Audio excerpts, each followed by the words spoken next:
Only 15% of those who watch my videos are subscribed. Please don't forget to subscribe if you enjoy my content. This helps me a lot. Enjoy the video. In the heart of Richmond, Virginia, where stately oaks line the streets and old brick homes whispered of southern charm, the Ashton family was well regarded.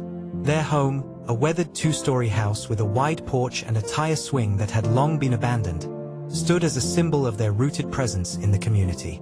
To neighbors, the Ashtons appeared as a typical close-knit family, but beneath the veneer of normalcy lay a dark, unsettling truth that would eventually unravel them. Eleanor Ashton, 35, was the eldest child, a nurse at the local hospital. She was known for her gentle smile, her nurturing ways, and her dedication to her patients. Her younger brother, Julian Ashton, 33, was a skilled auto mechanic whose strong hands and quiet demeanor had earned him a steady clientele.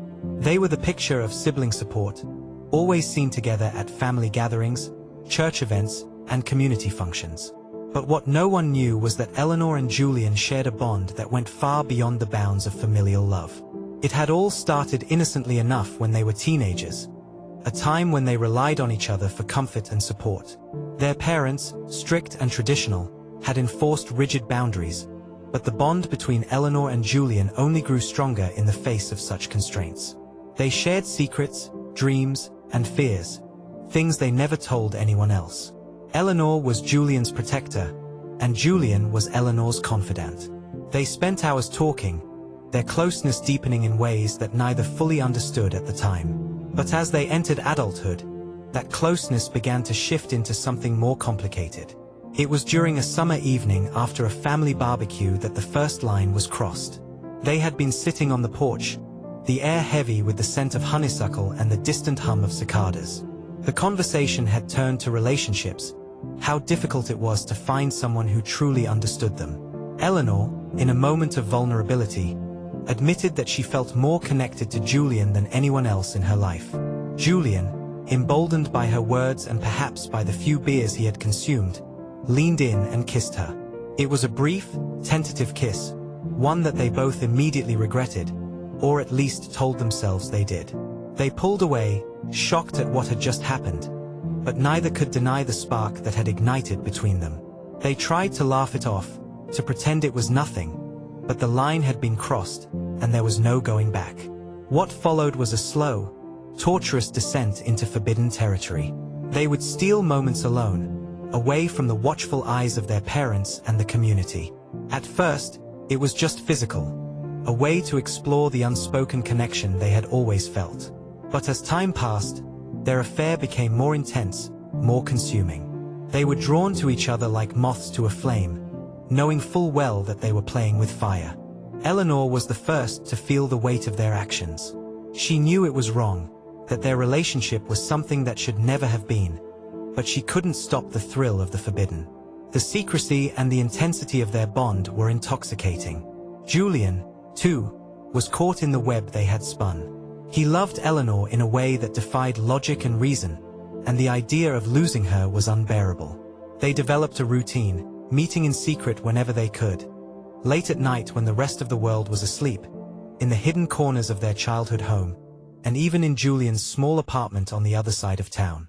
Every encounter was a mix of passion and guilt, the euphoria of being together quickly overshadowed by the crushing reality of what they were doing. The affair began to take a toll on Eleanor. The once confident and caring nurse started to withdraw from her friends and colleagues. She became irritable, her mood swinging from elation to despair. At work, she would sometimes find herself lost in thought, replaying moments with Julian in her mind, and then be jolted back to reality by the pang of guilt that followed. Her drinking increased, a way to numb the conflicting emotions that tore at her soul. Julian, on the other hand, buried himself in his work, trying to push down the growing unease that gnawed at him. But no matter how many cars he fixed or how many hours he spent in the garage, he couldn't escape the thoughts of Eleanor, of the life they had secretly built together, a life that could never be known to anyone else. Their relationship, once a source of comfort, had become a burden too heavy to bear. They knew they were spiraling out of control, but the fear of losing each other kept them trapped in their destructive cycle. And as much as they tried to ignore it, the truth was inevitable. Something had to give, and when it did, it would shatter everything. As the years passed, the weight of Eleanor and Julian's secret relationship began to take a heavier toll on both of them. What had once been a forbidden thrill had now morphed into a haunting obsession, an addiction neither could escape. The clandestine meetings, stolen kisses, and whispered confessions that once brought them joy were now tainted by a growing sense of dread and paranoia. Eleanor, once the nurturing and composed nurse, had become a shadow of her former self. The stress of maintaining the facade of a normal life was wearing her down. She would come home from long shifts at the hospital and pour herself a drink, sometimes 2 or 3, just to take the edge off. The alcohol dulled the guilt temporarily, but it couldn't erase the shame that gnawed at her. She knew that what she and Julian were doing was wrong, and the constant fear of being discovered was pushing her to the brink. Her moods became unpredictable. At work, she would alternate between moments of intense focus and episodes of distracted daydreaming, all too often replaying her encounters with Julian in her mind. Her colleagues noticed the change but chalked it up to the stress of her demanding job. They didn't know about the sleepless nights, the internal battles, or the way her heart raced every time Julian's name came up in conversation. At home, Eleanor was more isolated than ever. She withdrew from friends, avoiding social gatherings and family events. The excuses piled up. She was tired, she had to work, she wasn't feeling well. But the truth was that she couldn't face the world, couldn't risk anyone seeing through the cracks in her carefully constructed facade. The only person she allowed into her life was Julian, and even their relationship was becoming strained. Julian, too, was struggling under the weight of their secret. The once easygoing mechanic had become tense, irritable, and prone to outbursts of anger. He threw himself into his work, taking on more jobs than ever before, but no matter how hard he tried, he couldn't escape the thoughts of Eleanor. The love he felt for her was consuming him, twisting his perception of reality. He told himself that they were different, that their love was special, but deep down he knew they were living a lie. The breaking point came one evening when Eleanor showed up at Julian's apartment unannounced. She was visibly shaken, her eyes red from crying, her hands trembling. Julian, who had been working late in his garage, was surprised to see her there. She rarely visited him at his apartment anymore, preferring the secrecy of their childhood home, where they felt safer. "What's going on?" Julian asked, concern etched on his face as he guided her inside. Eleanor didn't answer immediately. She paced the small living room, her mind racing as she tried to find the words to express the turmoil inside her. Finally, she stopped and turned to face Julian, her eyes filled with a mix of fear and desperation. "I'm pregnant," she said, her voice barely above a whisper. The words hung in the air, heavy and suffocating. For a moment, Julian was silent, trying to process what she had just said. When the reality of the situation hit him, he felt as though the ground had been pulled out from under him. "Are you sure?" he asked, though he already knew the answer. Eleanor nodded, tears streaming down her face. "I took the test this morning. There's no doubt about it." Julian's mind raced, a million thoughts crashing into each other. How could this have happened? How could they have been so careless? But more importantly, what were they going to do now? The pregnancy was something they couldn't hide, a ticking time bomb that threatened to expose their dark secret to the world. "We have to do something," Eleanor continued, her voice trembling with panic. "We can't let anyone find out. It would destroy us." Julian could see the fear in her eyes, and he felt it too. But beneath the fear was something darker, a sense of doom that he couldn't shake. For years, they had been playing with fire, and now it had finally caught up to them. There was no easy way out, no way to undo what had been done. "We need to think this through," Julian said, trying to calm her down, though his own heart was pounding in his chest. "There has to be a way to fix this." But Eleanor was beyond reason. She had spent the entire day in a state of panic, imagining all the ways their lives could unravel if the truth came out. Her mind kept returning to one thought: they were trapped, and there was no escape. As the days passed, the tension between them grew. Eleanor became increasingly erratic, her emotions swinging wildly from one extreme to the other. She would call Julian in the middle of the night, sobbing, begging him to help her figure out a way to deal with the situation. But no matter what solutions they discussed, none of them seemed plausible. They were stuck, and the walls were closing in. Eleanor's mental state began to deteriorate rapidly. She stopped going to work, too afraid to face her colleagues, terrified that someone would notice the change in her. She isolated herself in the house, avoiding all contact with the outside world. The guilt and fear had consumed her completely, and she was spiraling out of control. Julian tried to be there for her, but he was struggling too. The pressure was unbearable, and he found himself lashing out in frustration. He blamed Eleanor for the situation they were in, even though he knew deep down that it was just as much his fault. Their once strong bond was now fraying at the edges, and the love they had shared was being replaced by resentment and fear. The situation reached a boiling point one evening when Eleanor confronted Julian with an ultimatum. They were sitting in the dimly lit kitchen of their childhood home, the atmosphere thick with tension. Eleanor had been drinking again, and her eyes were wild with desperation. "We have to do something," she insisted, her voice slurred and frantic. "We can't keep living like this. It's going to destroy us." Julian stared at her, his jaw clenched in frustration. "And what do you suggest we do, Eleanor? We're in this mess because of our own choices. There's no easy way out." Eleanor's eyes filled with tears, but they quickly turned to anger. "You don't get it, do you? We're running out of time. If we don't do something now, we're going to lose everything." Julian stood up, his patience finally snapping. "And what exactly do you want me to do? Magic it all away? We're stuck, Eleanor. There's no fixing this." Eleanor slammed her glass down on the table, the liquid splashing over the edge. "You don't care. You're just going to let this happen, aren't you? You're going to let everything fall apart." "Of course I care," Julian shouted back, his voice echoing through the empty house. "But I'm not a miracle worker. We've dug ourselves into a hole, and there's no way out." Eleanor's face contorted in rage, and she lunged at Julian, pounding her fists against his chest. "You promised you'd always protect me. You promised we'd be together no matter what." Julian grabbed her wrists, stopping her from hitting him again. "I'm trying, Eleanor, but this is too much. We've gone too far." For a moment, they just stood there, breathing heavily, the weight of their situation pressing down on them both. Finally, Eleanor pulled away, her anger dissipating into a hollow despair. "I can't do this anymore," she whispered, her voice broken. "I can't live like this. It's tearing me apart." Julian watched her, his heart breaking as he saw the pain in her eyes. He wanted to help her, to make everything better, but he didn't know how. He was just as lost as she was, and the realization that there was no way out left him feeling helpless and defeated. Eleanor sank into a chair, her head in her hands. "I don't know what to do," she murmured, more to herself than to Julian. "I don't know how to fix this."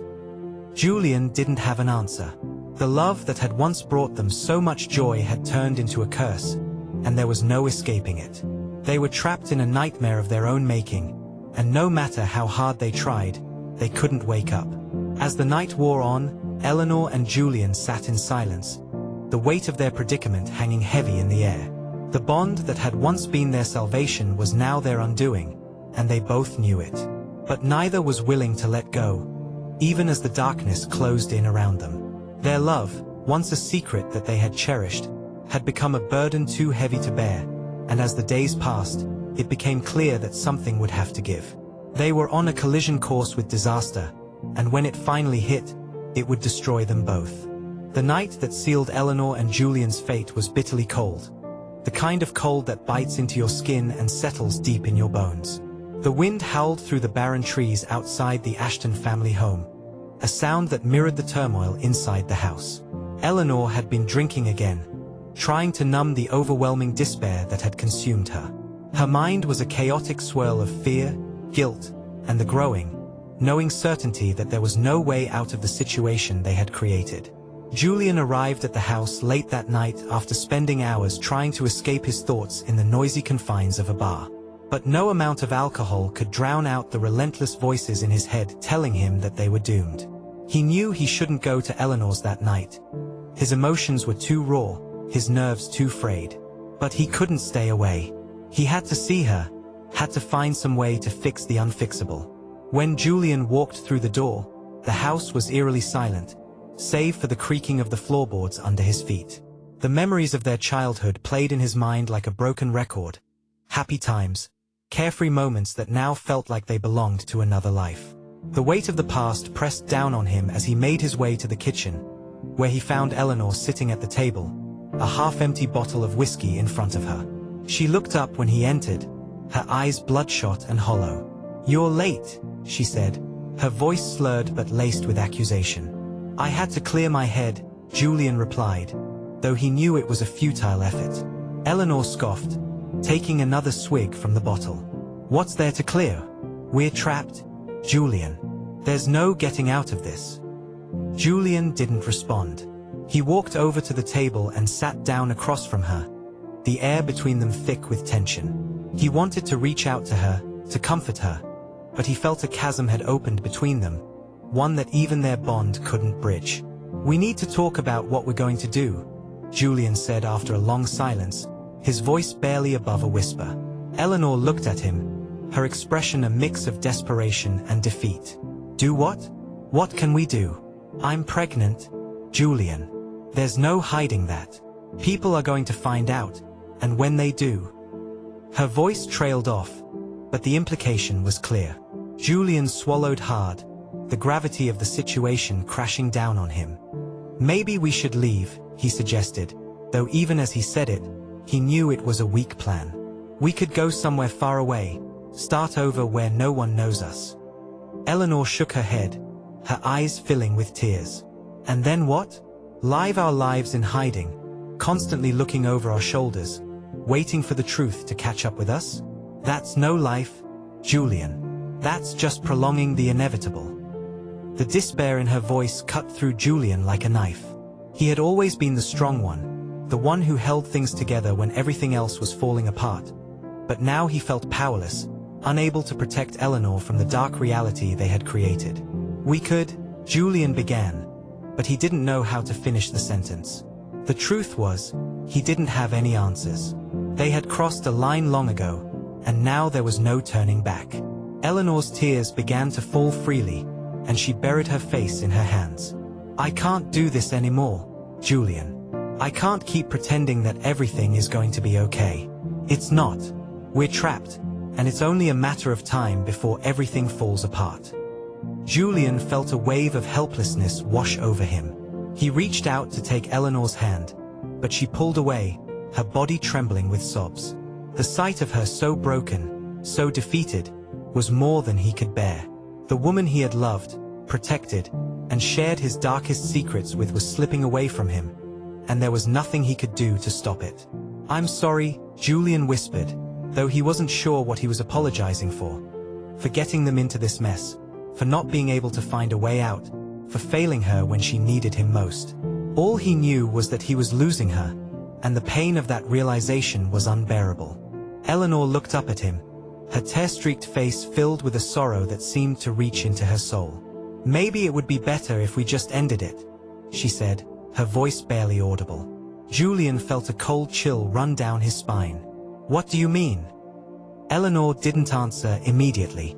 She stared at the bottle of whiskey in front of her, her hands trembling as she reached for it. "Maybe it's better if we just end it all," she said finally, her voice filled with a resigned despair. "Together. No more hiding, no more guilt, no more fear."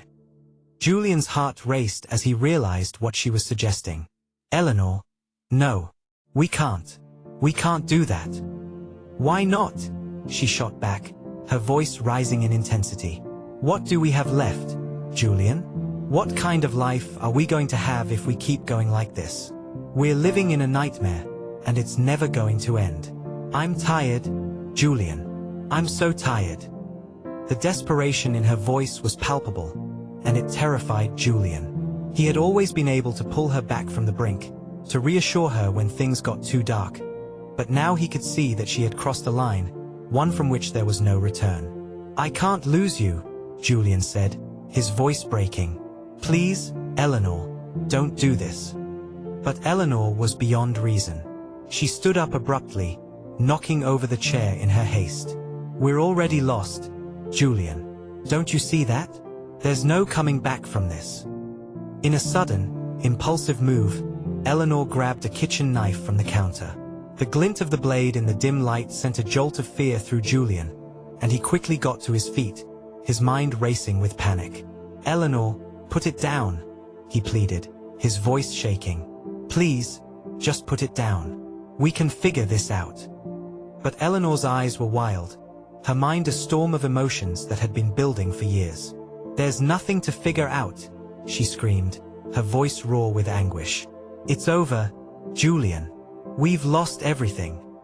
In that moment, something inside Julian snapped.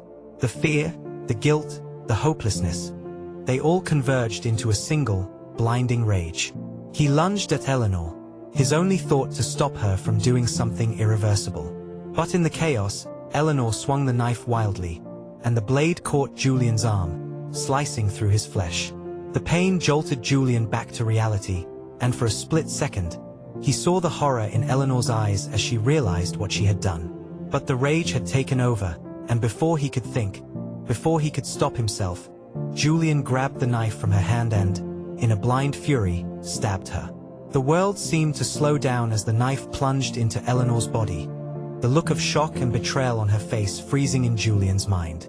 He pulled the knife out and stabbed her again and again, the sound of the blade hitting flesh echoing in the silent house.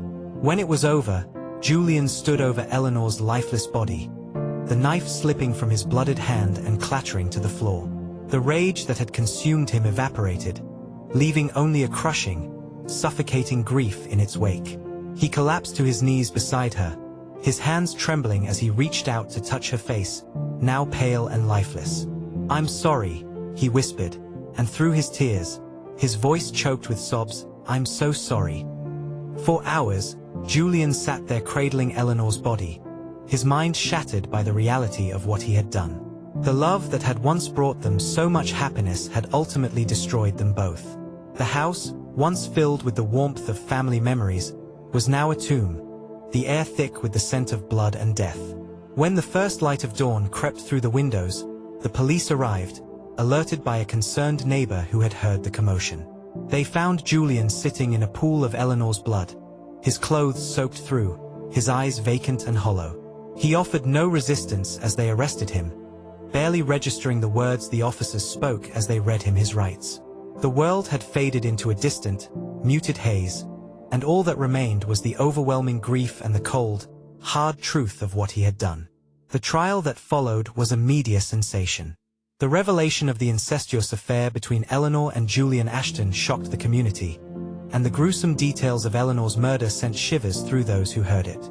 Julian, barely coherent during the proceedings, offered no defense. He was a man broken beyond repair, his soul crushed under the weight of his actions. The prosecution painted a picture of a man driven mad by his unnatural love for his sister, a man who had crossed every moral boundary and had finally snapped under the pressure. The defense, knowing that there was little they could do to save Julian, tried to argue for his mental instability, but it was clear that the jury was unmoved. In the end, the verdict was inevitable. Julian was found guilty of first-degree murder, and the judge, in a solemn and somber tone, sentenced him to death.